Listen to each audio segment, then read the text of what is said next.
I'm usually not too interested in emulator boxes, but Star Fox 2 was a bit too much for me to ignore, and the addition of old favorites like Super Ghouls and Ghosts and Yoshi's Island only helped to sweeten the deal. It's hard to say if it's worth $80, but it's not such a bad deal as long as you know what you're getting into. The Super NES Classic comes with 21 games built in, and that's it. A virtual console integration to download more games would have been great, obviously, but this is all you get unless you're willing to modify the console. That said, this is an excellent collection of games to represent the Super Nintendo. The obvious picks, like Super Mario World and Link to the Past, are present, and they're rounded out by some great third-party support from Konami, Capcom, and Squaresoft. I definitely take issue with some additions though. Street Fighter II Turbo is a dumb inclusion because the same game has been ported to most modern consoles. However, I would give it a pass if it was at least the new Challengers version, but it's not. So instead, the Super NES Classic is forever stuck with a gimped version of a fighting game that's better on pretty much every other platform. Kirby's Dream Course is another weird choice. It's a great game, but I can think of several others I would rather like instead, like Pilot Wings or Donkey Kong Country 2. Regardless, this is still a pretty good group of games. Display options are the hard minimum of good enough. Pixel Perfect puts the game in a 1:1 square ratio, which should be familiar to those who play on an emulator, while the 4:3 mode stretches the image to something a little more traditional. It's hard to say which one is correct, so to speak, and it seems to vary from game to game. Star Fox's Planet Corneria looks noticeably stretched in 4:3, but in Super Metroid, Planet Zebes looks like it's wrong in Pixel Perfect.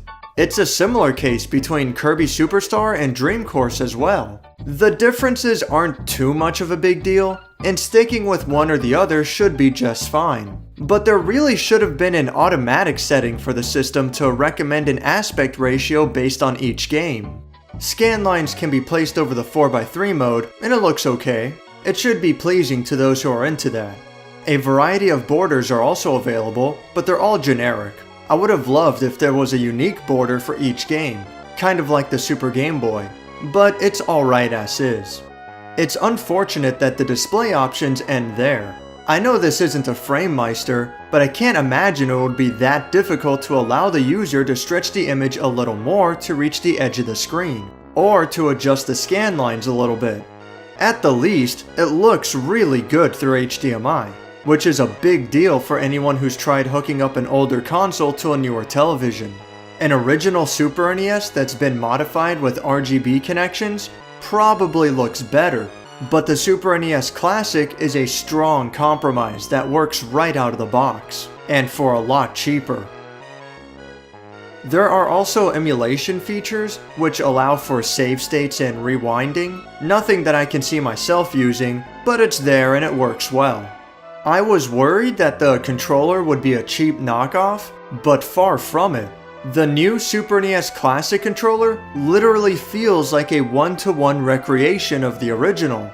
The rubber start and select buttons, the concave and convex face buttons, even the odd way that the shoulder buttons press in. This is pretty much the exact same controller. It's the same size as the original too, and just as easy to control. The paint material seems to be a little more matte than the original, and the L and R letters are etched in rather than being printed on. But seriously, this is pretty much the exact same thing, and it feels great. It would have been nice if a special button combination, like maybe L, R, start, and select, could kick the player back to the operating menu, but no such luck.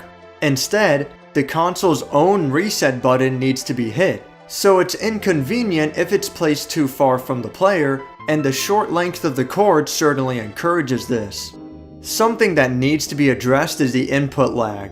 For the most part, every conventional modern television these days is going to have some kind of input lag. That's pretty much unavoidable. That being said, I haven't noticed much at all to really bother me. And thank goodness, because otherwise Super Punch-Out would be nearly unbeatable. I can still pull off Shoryukens without a problem, I can abuse the flight mechanic in Super Mario World just fine. F-Zero and Mega Man X feel good to control. Super Ghouls and Ghosts and Star Fox are great too, even under the huge slowdowns that they both experience. The odd exception, though, is with Star Fox 2. This is the one game in the collection that I've played where something doesn't quite feel right with the controls. And it's especially bad whenever the game gets sluggish, which is like half the game. It's weird that this one game stands out when everything else runs just fine, but it's still a perfectly playable and enjoyable game. I did a dedicated review on Star Fox 2, so be sure to check that out if you're interested in more details. The question as to whether or not the Super NES Classic is worth it is difficult to answer. The emulation is spot on, even carrying over the flaws of the original games, and it looks beautiful on an HD TV, although keep in mind that it outputs at 720 progressive. The collection of games is missing some real hard hitters. Let's not even consider the licensed stuff like Turtles in Time. How about Chrono Trigger or Final Fight? If we're going by Nintendo's Virtual Console pricing, then each game comes at about 50% off, which isn't a bad deal at face value, but I've always felt that Nintendo has overinflated their prices anyway. I mean, compare them to Sony's prices and compatibility on PS1 games, but now we're getting off topic. The picture looks great, but some additional settings to tweak it even further would have gone a long way. I've got pretty much no complaints with the controller, aside from the short length of the cable. Everything in this package is good, but at a price coming close to $100, I would expect great. Performance-wise, it all stacks up, but you're not getting anything beyond that. If you know what you're getting into, and if at least a few of these games catch your eye, and you would rather not consider using a Raspberry Pi, then yeah, this isn't a bad deal at all. If you're interested in it, I say go for it.